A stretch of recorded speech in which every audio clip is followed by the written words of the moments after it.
नमस्कार, the Naveen Purohit show में आपका स्वागत है। मैं हूं आपके साथ नवीन पुरोहित और आज हमारे साथ स्टूडियो में चर्चा करने के लिए मौजूद हैं भोपाल डीआरएम पंकज त्यागी जी।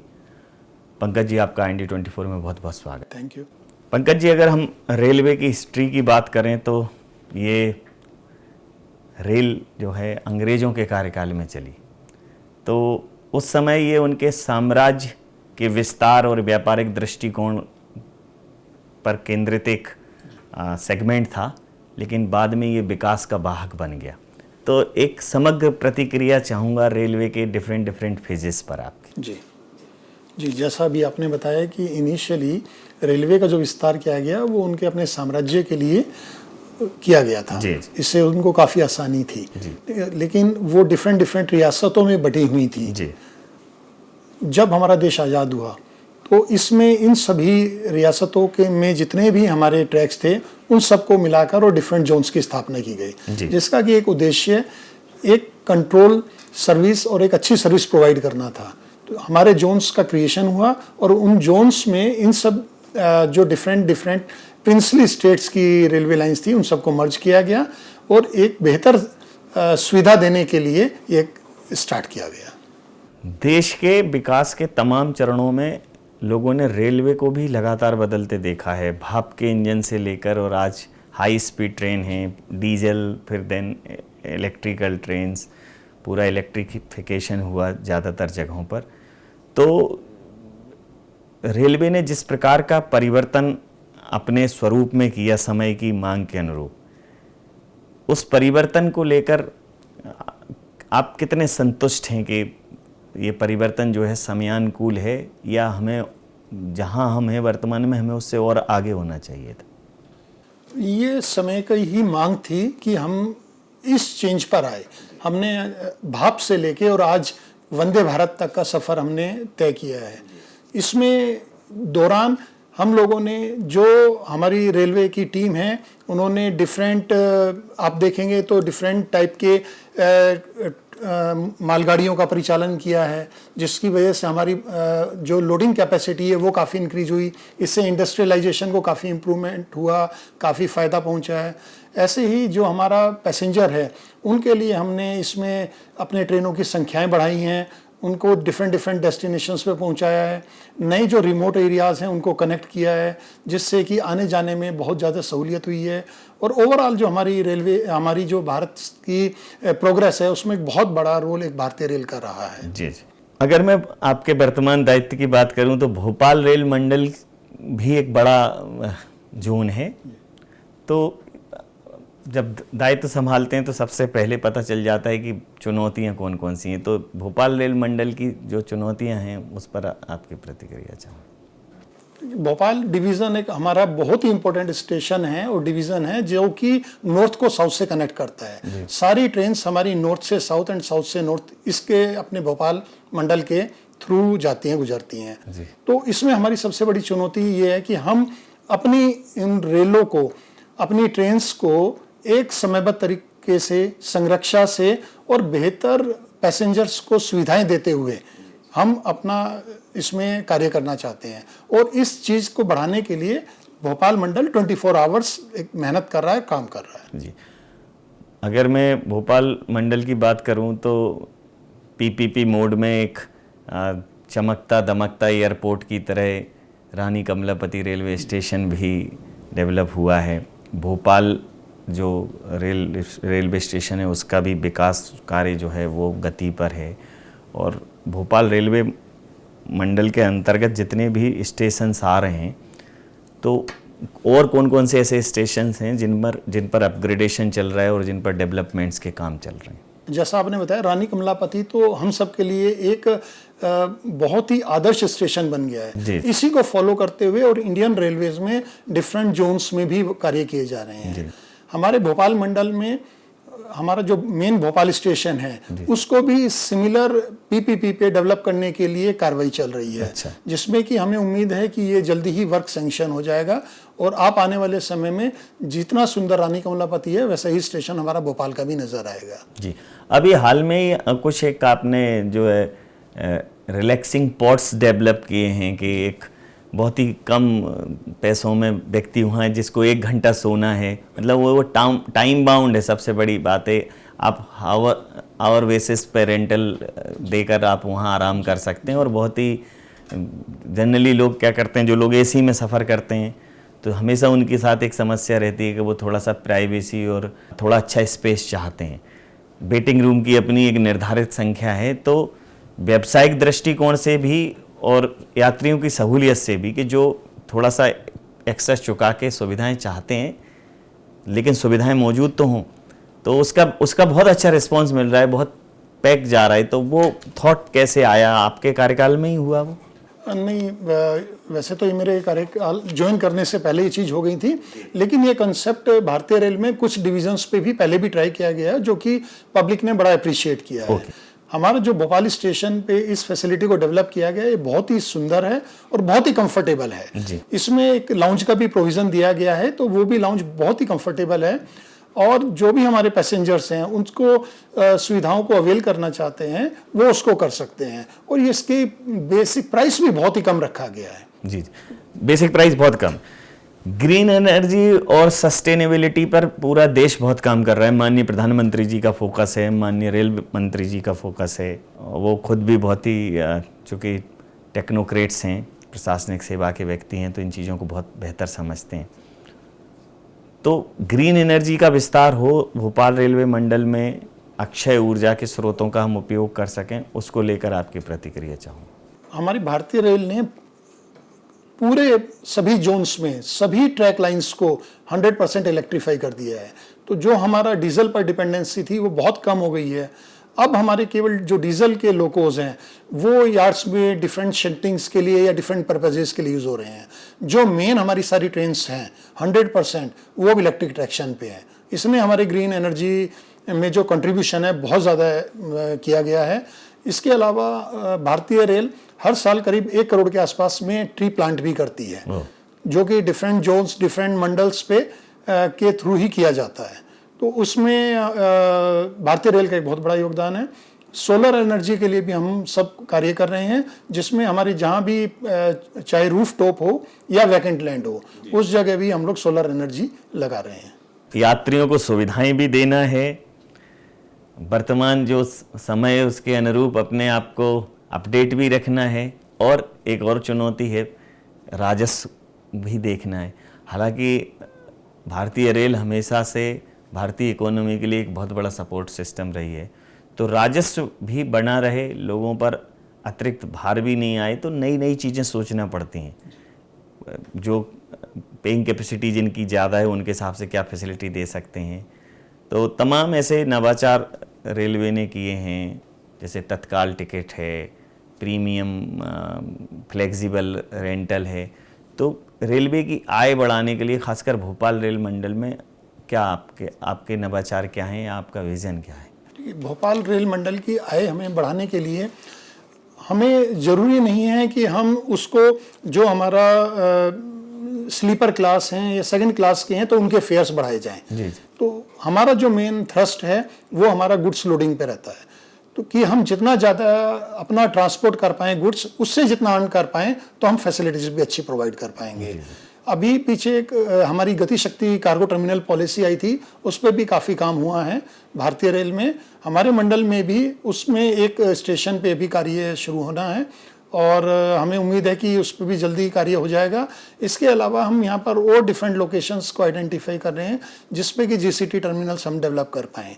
इन सब चीज़ों से टर्मिनल गति शक्ति कार्गो टर्मिनल, जी। और इसके अलावा जो हमारा एक नॉन फेयर रिवेन्यू मॉडल होता है, एनएफआर जिसे कहते हैं, कि जिसमें हम पैसेंजर्स के ऊपर में बर्डन ना डाल के और डिफरेंट एवेन्यूज को एक्सप्लोर किया जाता है, उस पर भी कार्य कर रहे हैं, जिसमें कि एडवर्टाइजिंग हमारा मेन है। इसके अलावा पार्किंग है, या हम लोगों के जो पैसेंजर्स को फैसिलिटी देने के लिए हम कॉमर्शियल एक्टिविटीज कर सकते हैं। तो इसके भी थ्रू रिवेन्यू बढ़ाने के लिए भारतीय रेल काम कर रही है। अच्छा, एक और जो सबसे महत्वपूर्ण चुनौती है वो है पंक्चुअलिटी की, जी, जो सबसे इम्पोर्टेंट एक क्वेश्चन मार्क रहता है वो रेलवे के समय को लेकर रहता है, और पिछले कुछ सालों में इसमें अभूतपूर्व सुधार हुआ है।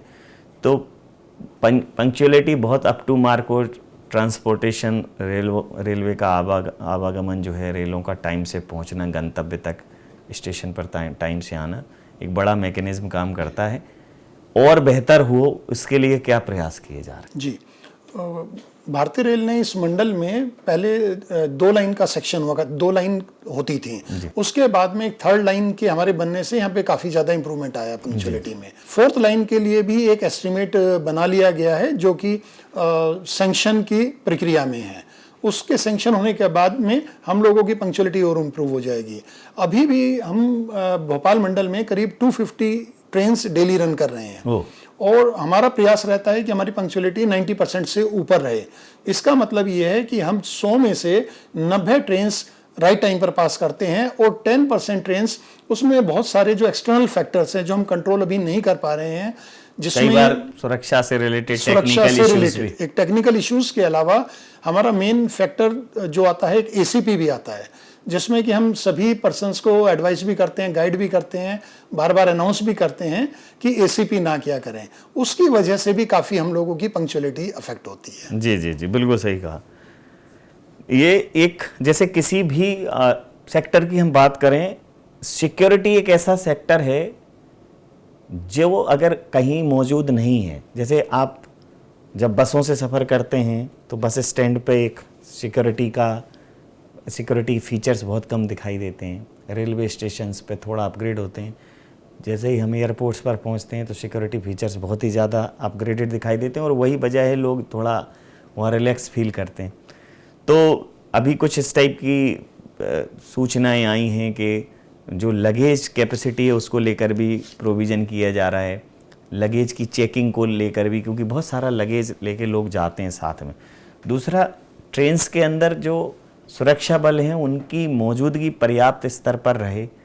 तो सुरक्षा एजेंसियां, स्टेट की एजेंसी है, सेंट्रल की एजेंसी है, जीआरपी है, आरपीएफ है, इन सब के साथ कोऑर्डिनेशन और सिक्योरिटी को मद्देनज़र रखते हुए कि भोपाल रेल मंडल में कम से कम लोगों को असुरक्षा का भाव महसूस हो, लोग ज़्यादा सुरक्षित रहें, सिक्योरिटी चाक चौबंद रहे, उसके लिए किस प्रकार का कोऑर्डिनेशन है? जो पहला इशू आपने रेज किया रिगार्डिंग एक्सेस लगेज में जी, तो एक्सेस लगेज की वजह से जो फेलो पैसेंजर्स होते हैं उनको सबसे ज़्यादा दिक्कत होती है। जी जी। तो एक ये प्रयास था, एक ये जागरूक करने का सभी को कि वो एक लिमिटेड ही लगेज लेकर चलें ताकि उनके फेलो पैसेंजर्स को दिक्कत ना हो। जी जी।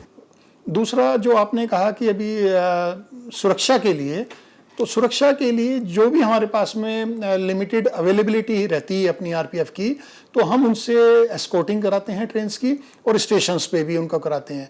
लेकिन अब टेक्नोलॉजी का ज़माना है, अब हमने जो प्लान किया है उसके अकॉर्डिंगली हम कोचेस में भी सीसीटीवी कैमरा लगाने जा रहे हैं। तो सीसीटीवी कैमरास, उनमें रिकॉर्डिंग का भी प्रोविजन रहेगा। इसके अलावा वो कंट्रोल कमांड सेंटर से भी जुड़े रहेंगे।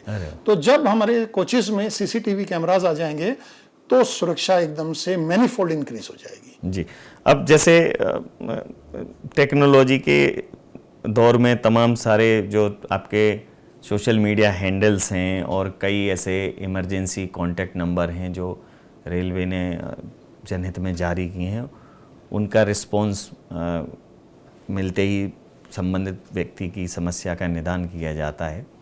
तो ऐसे और क्या नए टेक्निकल इनोवेशंस हैं, क्या नवाचार हैं जो भोपाल रेल मंडल जिनको अपना रहा है, अडॉप्ट कर रहा है? जी, जैसा भी आपने बताया कि रेल मदद हमारा एक जो मीडियम है सोशल मीडिया का, उसके थ्रू हमें काफ़ी कंप्लेंट्स रिसीव होती हैं, जिसमें मेनली क्लीनलीनेस की हो जाती है या फिर संरक्षा से रिलेटेड होती, सिक्योरिटी से रिलेटेड, और तीसरा रहती है पंक्चुअलिटी से रिलेटेड। तो इसमें क्लीनलीनेस से जो रिलेटेड होती हैं उनको इमीडिएटली ही मैसेज कन्वे किया जाता है और with in less than 30 minutes सभी इन्हीं शिकायतों को अटेंड किया जाता है। उससे काफ़ी फ़ायदा हुआ है। हमने करीब पिछले 1 साल में मोर देन 50,000 कंप्लेंट्स का निस्तारण किया है। तो अगर, चूँकि आपने जैसे स्वच्छता की बात की, तो स्वच्छ भारत अभियान के बाद अगर मैं कहीं एक स्टेबल चेंज पा रहा हूं तो रेलवे स्टेशन पे वो चेंज एकदम दिखता है जी। बाकी जगह तो ठीक है, भोपाल, इंदौर, मध्य प्रदेश के ऐसे शहर हैं जो स्वच्छता सर्वेक्षण में एक अच्छा मुकाम रखते हैं, लेकिन भोपाल रेल मंडल के जितने भी स्टेशंस हैं उनमें भी साफ़ सफाई का स्तर एकदम अच्छा है। तो साफ सफाई को लेकर रेलवे स्टेशन परिसर में जागरूकता और कुछ ऐसे आपके जो इनिशिएटिव हैं वो क्या क्या हैं जिससे जो स्वच्छ भारत अभियान है उसको और बाकी उसको गति मिले और रेलवे स्टेशन हमारे और चाक चौबंद साफ सुथरे नजर आए? जी, इसमें भोपाल रेल मंडल ने जो हमारे इम्पोर्टेंट स्टेशंस हैं उन सब पर क्लीनिंग के लिए एजेंसीज फिक्स की हुई हैं, जिसकी की मॉनिटरिंग भी की जा रही है, जो रेगुलरली वहाँ पर क्लीनिंग का कार्य करते हैं। इसके अलावा जैसे ही कोई अगर कहीं पर गंदगी की शिकायत मिलती है तो उसका तुरंत निस्तारण किया जाता है। जो हमारे छोटे स्टेशंस हैं वहाँ पर हमने उन पर जो हमारे रेल के कर्मचारी पोस्टेड हैं उनको भी एक इम्प्रेस दिया हुआ है कि ताकि वो रेगुलरली सफाई कराएं। इन सब के अलावा जो हमारी ट्रेन्स हैं उन ट्रेन्स में हम मैकेनाइज क्लीनिंग कराते हैं। जो एन रूट रहती हैं उसमें एक स्टाफ रहता है जो कि सफाई करता है। कुछ इंपॉर्टेंट ट्रेन्स जो जैसे 10 मिनट तक रुकती हैं, 10 मिनट के आसपास हमारे भोपाल मंडल में, तो उसके लिए भी हम इमीडिएटली उनको स्वच्छ करने के लिए एक एजेंसी अपॉइंट करने वाले हैं। तो उनसे जैसे ही वो स्टेशन पर आकर रुकेगी तो उनके टॉयलेट्स की क्लीनिंग और वो तुरंत हो जाया करेगी। स्टेशन के लिए एक मैं चीज़ और कहना चाहूँगा कि स्टेशन पे हमारे सफाई के बाद में फिर काफ़ी बार कुछ जगह गंदगी एकदम से नज़र आने लगती है। हमने प्रॉपर डस्टबिन रखे हुए हैं, तो जो पैसेंजर्स हैं उन सब से ये रिक्वेस्ट रहे कि वो गंदगी इधर उधर ना फैलाएं, प्रॉपर डस्टबिन में ही डालें। बिल्कुल ठीक। तो उनका सहयोग हमें बहुत ज़्यादा चाहिए, बिना उनके संभव नहीं। अगर मैं वर्तमान में रिजर्वेशंस की बात करूँ, चूँकि एक मतलब ये मेरा सुझाव है, मेरी मतलब एक पैसेंजर के तौर पर मैं इस चीज़ को कई बार सोचता हूँ। जैसे हम जब फ्लाइट में रिजर्वेशन करते हैं, इवन आजकल चार्टर्ड बसों में देखें या सिनेमा की बुकिंग देखें, तो हम बुक माई शो जब टिकट बुक करते हैं तो हमें एक ऑप्शन रहता है कि हम कौन सी सीट रिजर्व करना चाहते हैं। अभी रिजर्वेशन तो होता है, लेकिन कई बार मैंने देखा फैमिली का रिजर्वेशन है, 2 सीट यहाँ मिली, 2 सीट एक जैसे चार्ट, अब सब ऑनलाइन है, स्ट्रक्चर ऑनलाइन है, तो ये बुकिंग में ये फैसिलिटी भी रेलवे को शुरू करनी चाहिए कि वो व्यक्ति अपनी अवेलेबिलिटी देख ले कि वो पीछे साइड बैठना चाहता है, ये खाली है उसके पास। ये एक फीचर अभी गायब है। एक दूसरा, इसी से सहायक मेरा प्रश्न है कि अब ऑनलाइन, चूंकि ऑनलाइन प्रक्रिया में से किया जा सकता है, अभी कुछ आधार का ऑथेंटिफिकेशन भी उन्होंने किया है कि जो IRCTC के माध्यम से बुक करते हैं वो आधार का, ताकि और जो एक ब्लैक में टिकट बुकिंग की और इस प्रकार की शिकायतें आ रही हैं, तो एक तो उसके निदान के लिए, और दूसरा इस सुझाव की दिशा में कि जब इतना है तो रेलवे के कोच को उसकी जो सीट्स हैं उसके एलोकेशन वाइज भी शो किया जा सकता है, ताकि कई बार लोग निर्धारित जगह पर अगर उपलब्धता है तो वो ये देख सकते हैं कि नहीं हमें ये 2 सीट चाहिए, 2 सीट चाहिए, वो ज़्यादा ईजी होगा। ये एक सॉफ्टवेयर में ये अपडेशन किया जा सकता है सर। जी, इसमें कुछ सीट्स को हम लोग सॉफ्टवेयर में जो हमारे दिव्यांगजन हैं उनके लिए जैसे प्रोविज़न करके रखते हैं, उसमें एज वाइज भी कुछ हमने प्रोविज़न किया हुआ है। तो उसमें इशू एक यही आएगा कि जब वो सीटें सेलेक्ट हो जाएंगी तब हम जिनकी एक्चुअल रिक्वायरमेंट है, जिसकी कोई एज 80-85 हैं या दिव्यांगजन हैं, हम उनको फिर वो प्रोवाइड नहीं करा पाएंगे। वेयरएज जो हमारी यंग जनरेशन है और उनको तो अभी हम अगर सीट दे देते हैं अगर ऊपर की भी, तो वो उससे भी ट्रेवल कर सकते हैं, लेकिन बाकी के लिए इनको दिक्कत आएगी। लेकिन फिर भी आपका सुझाव मतलब एग्जामिन किया जाए। मुझे लगता है कि जैसे दिव्यांगजनों की है तो उसमें वो शो हो that this seat reserve for disable person, या ये वुमेन्स के लिए रिजर्व है, तो उस पर उसी कैटेगरी का व्यक्ति अप्लाई कर सकता है। अब कई ऐसे लोग हैं जिन्हें ऊपर बैठने में बहुत मजा आता है और वो जब नीचे पहुंच जाते हैं बड़ी तकलीफ होती है, मतलब एक आ सकता है। दूसरा जो इसी से जुड़ा मेरा प्रश्न था कि टिकट बुकिंग को लेकर हमेशा से कि एक दलालों का जमावड़ा रहा है, धीरे धीरे वो दूर हो रहा है, वो उस पर आपकी प्रतिक्रिया और चाहूंगा मैं। कि हम इन सब मिडिल मैन को केवल टेक्नोलॉजी के थ्रू ही बाहर कर सकते हैं, क्योंकि आप पता है कि ह्यूमन नेचर कैसी होती है। ठीक बात। तो जितना ह्यूमन इंटरफेरेंस उसमें कम होगा, मिनिमम होगा या जीरो होगा, उतना ही हमारा सिस्टम फेयर होगा। तो जो हमारा PRS का सिस्टम है वो काफी फेयर है, और तत्काल में भी मिडिलमैन को हटाने के लिए जो आपका टिकट बुकिंग IRCTC है वो न सिर्फ रेलवे में टिकट बुकिंग दे रहा है, बल्कि वो एक ग्लोबल कहना चाहिए टूर एंड ट्रेवल ऐप हो गया है। तो उससे आप होटल्स भी बुक कर सकते हैं, बहुत सारे उसमें वो ऑफर कंडक्ट करते हैं। तो आईआरसीटीसी के जो इस डेवलपमेंट को, इस ग्रोथ पर जरूर आपका एक मैं पक्ष जानना चाहता हूं। आईआरसीटीसी हमारी बहुत ग्रो की है और एक ये लिस्टेड कंपनी है जो कि मिनिस्ट्री ऑफ रेलवेज के अंडर में जी, है। जी। और कोई भी एक कंपनी है वो हमेशा ग्रो ही करना चाहती है, तो वो डाइवर्सिफाई करती है। तो आईआरसीटीसी ने भी बड़े अच्छे से डाइवर्सिफाई किया है डिफरेंट फील्ड्स में। इसके अलावा आईआरसीटीसी आपके जहाँ भी हमारे बड़े स्टेशंस हैं, जैसे भोपाल है, इसमें लाउंज काफ़ी अच्छी बनाई है। और आपने बताया कि जो हम लोगों के अभी स्लीपर पॉड्स बनाए हैं, तो सब आईआरसीटीसी डिफरेंट फैसिलिटीज़ प्रोवाइड कर रही है। जी, फूड कैटरिंग को लेकर भी, कैटरिंग को लेकर खासकर फूड क्वालिटीज़ को और कैटरिंग सर्विसेज को लेकर भी तमाम सारे क्वेश्चन उठते हैं।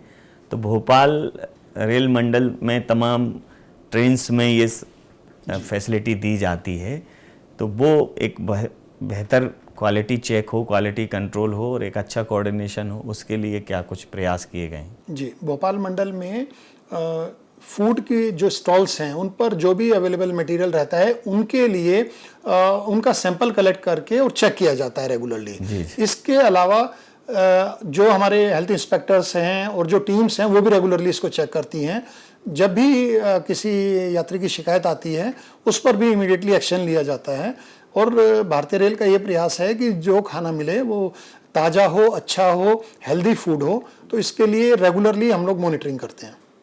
अब भोपाल मंडल जो है वो मंडल ही ना रहे, वो मॉडल बने। जी, तो आपके कार्यकाल में कुछ ऐसा संकल्प लेकर आए, सबकी अपनी एक थॉट प्रोसेस होती कि नहीं, ये अपने कार्यकाल में हमें इस मंडल को देकर जाना? जी, नहीं तो हमें अपने इस भोपाल मंडल के लिए सबसे पहला जो प्रयास है कि हमें संरक्षा से पंक्चुअलिटी इंप्रूव करनी है और साथ में पैसेंजर्स के लिए बहुत ज़्यादा फैसिलिटीज़ प्रोवाइड करनी है। तो इसमें जो अभी हम लोगों ने फैसिलिटीज़ दी हुई हैं उसमें, और उसको हम मॉनिटरिंग को स्ट्रेंथन करने वाले हैं कि जो क्लीनलीनेस के अभी इशू आते हैं और जो स्टेशन पे इशू आते हैं कहीं भी पीआर से रिलेटेड, तो वो इम्प्रूव हो। और जब भी हमारे पैसेंजर ट्रेवल करें तो वो याद रखें उनका ये एक सफ़र मेमोरेबल हो, ये हमारा प्रयास रहेगा। जी जी। अब अगर मैं विभागीय तमाम क्रियाकलापों के अतिरिक्त मैं अगर आपसे व्यक्तिगत बात करूं कि रेलवे सर्विस में आने की प्रेरणा कहाँ से मिली, क्योंकि रेलवे हमेशा कौतूहल का विषय रहा है। एक हमारे मतलब मेरे टाइम में एक आता था मिले सुर मेला मेरा तुम्हारा, एक बड़ा अच्छा एक सॉन्ग था, तो उसमें रेल गुजरती थी। आज भी कई सुदूर अंचलों में रेल जब गुजरती है तो बड़ा कौतूहल, और मतलब सिनेमा में तो द बर्निंग ट्रेन से लेकर रेलवे हमेशा एक वो रहा है, कौतूहल की विषय वस्तु रहा है। गाने बनाए छुक छुक छुक छुक रेल चलिए जीवन की। तो ये करियर की रेल जो है आप इस डेस्टिनेशन पर आके रुकेगी, ये कब सोचा आपने? देखिए, जब भी हम इवन बचपन में भी ट्रेन से ट्रेवल करते थे तो सभी की एक इच्छा होती है कि कभी हम इसमें वर्क करें और इसको एक प्राइड महसूस करते थे उस चीज़ में। जी जी। तो सिविल इंजीनियरिंग करने के बाद में तो रेलवे की जो सर्विस है वो हमारे यहाँ बेस्ट मानी जाती है। जी जी। तो जो कि आप यूपीएससी में अप्लाई करते हैं और उसके बहुत पुराने समय से रेलवे का जो कर्मचारी है वेल ड्रेस्ड, सूटेड बूटेड, मतलब ऐसा और किसी डिपार्टमेंट में नहीं था। एक जो ये सब ऑरा प्रोवाइड करता है, तो इससे बड़े इम्प्रेस होते हैं जी जी जी। तो रेलवे की जो हमारी सर्विस है वो हमेशा से ही हर सिविल इंजीनियर का सपना रहा है कि वो रेलवेज में जाए और कंट्रीब्यूट करे। जी जी। अगर मैं आपके कार्यकाल की बात करूं, कोई ऐसा टाइम मोमेंट जिसमें फ्रैक्शन ऑफ सेकंड में आपको डिसीजन लेना पड़ा और वो बहुत मतलब टफ रही हो सिचुएशन, और फिर जब डिसीजन लिया हो, कई बार डिसीजन हम कुछ अपने एक इंस्टिंक्ट पे भी लेते हैं, एक गट फीलिंग पर भी लेते हैं, तो ऐसा कोई अगर वाकया आपकी लाइफ में हुआ उसे? नहीं, वाकया तो काफ़ी होते रहते हैं हम लोग, क्योंकि जब डिविजन्स में काम करते हैं या फिर मंत्रालय में काम करते हैं तो बहुत पॉलिसी मैटर्स लेने होते हैं, जिसमें काफ़ी बार ऐसा होता है। ऐसा कोई पल जो आपको याद हो जिस पर आपको प्राउड हुआ हो कि नहीं ये डिसीजन मैंने बहुत अच्छा लिया, एक सेल्फ सेटिस्फेक्शन वाली बात है? जी, मंत्रालय में रहते हुए जो हमने इश्यूज जब फेस किए थे वहाँ अपने लैंड को लेकर, तो हमने वहाँ पे एक पॉलिसी बनाई जो कि एक मास्टर सर्कुलर के नाम से हमने इशू की, जिससे कि हमारे सभी जो कस्टमर्स हैं उनको काफ़ी फ़ायदा हुआ। तो वो एक पॉलिसी हम लोगों का एक काफ़ी बड़ा बिग अचीवमेंट रहा। जी जी। अगर मैं आपके दृष्टिकोण से रेलवे को अपनी इतने वर्षों की सेवाएं देने के बाद अगर मैं आपके हिसाब से पूछूं, जो मेरे को समझ आता है रेलवे के विषय में, कि ये सिर्फ एक परिवहन नहीं है। रेलवे सिर्फ परिवहन के लिए एक इंजन नहीं है, बल्कि देश के विकास का इंजन भी है। तो रेलवे की उत्तरोत्तर प्रगति को आप विकास के सूचकांक में कितना अहम रोल मानते हैं उसका? भारतीय रेल का अभी ट्रांसपोर्टेशन में करीब 28% का शेयर है, जिसको कि हमें बढ़ा के अभी करीब 45% लाना है इमीडिएटली। तो उस चीज़ के लिए हमें बड़ी मेहनत करनी पड़ेगी। इसके अलावा एक विज़न डॉक्यूमेंट बना था जिसमें कि हमें 2030 तक 3000 मिलियन टन कार्गो लेकर जाना है। तो इन सब चीज़ों के लिए हमें बहुत मेहनत करनी है, और ये हम सब करने के बाद में हमारा जो इंडस्ट्रियल ग्रोथ है वो काफ़ी तेज़ी से होगी भारत की। जी। तो हमें जितना नया इंफ्रास्ट्रक्चर प्रोवाइड करना है, नई रेल लाइंस बनानी है, नए टर्मिनल्स बनाने हैं, और नए पैसेंजर एमिनिटीज़ भी प्रोवाइड करनी है। तो इन सब से जो भारत की ग्रोथ है वो काफ़ी तेज़ी से, बहुत कुछ है करने को, बहुत कुछ है। It is endless. तो एक पंच लाइन है, भारतीय रेल सदैव आपकी सेवा में तत्पर। वो अप्पू से लेकर वो तमाम सारे ट्रांसफॉर्मेशन हुए, लेकिन थॉट प्रोसेस में कोई चेंज नहीं हुआ। तो भारतीय रेल की तरफ से रेलवे के पैसेंजर्स को, रेल यात्रियों को, और जो एक आवाज़ गूंजती रहती है, कृपया यात्रीगण ध्यान दें, वो अनाउंसमेंट लोगों के जहन में हमेशा गूंजता है, ऐसा कनेक्ट करता है देश से। तो क्या रेल यात्रियों से आप अपेक्षा रखते हैं और क्या उनको कहना चाहते हैं? इस आखिरी संदेश के माध्यम से मैं चर्चा यहाँ समाप्त करूँगा। जी, रेल यात्रियों से तो मैं यही कहना चाहता हूँ कि हम आपको सुरक्षा संरक्षा से और समयबद्ध से आपको आपके घर पहुँचाना चाहते हैं, और आप हमसे सहयोग करें कि हमारी जो रेल संपत्ति है वो साफ़ सुथरी रहे, उसको कोई नुकसान ना पहुँचे। और जितना आप हमें सहयोग करेंगे, भारतीय रेल कहीं उससे ज़्यादा और ईमानदारी से उन्नति करेगी, डेवलप करेगी, और आप सबका भी उसमें ही काफ़ी ज़्यादा डेवलपमेंट होगा। तो भारतीय रेल सिर्फ परिवहन नहीं है, या वो इंजन ऐसा नहीं है जो छुक छुक करता हुआ चला जाता है, बल्कि वो धक धक है। वो धक धक है जो देश के दिल में धड़कती है, धमनियों और शिराओं की तरह पूरे देश को एक दूसरे से जोड़ती है। तो हमें भी जुड़ना पड़ेगा भारतीय रेल के उस विचार से कि ये रेल किसी मंत्रालय की नहीं है, बल्कि रेल आपकी है। रेलवे आपकी संपत्ति है, एक ऐसी संपत्ति जिसे आप रोज़ इस्तेमाल करते हैं। तो उसकी बेहतरी के लिए, उसकी साफ़ सफाई के लिए हमारे प्रयास भी उतने ही गंभीर होना चाहिए। तो सर, तमाम सारे पहलुओं पर पुनः आपकी चर्चा के लिए, आपके समय के लिए आपका बहुत धन्यवाद, बहुत आभार। Thank you very much.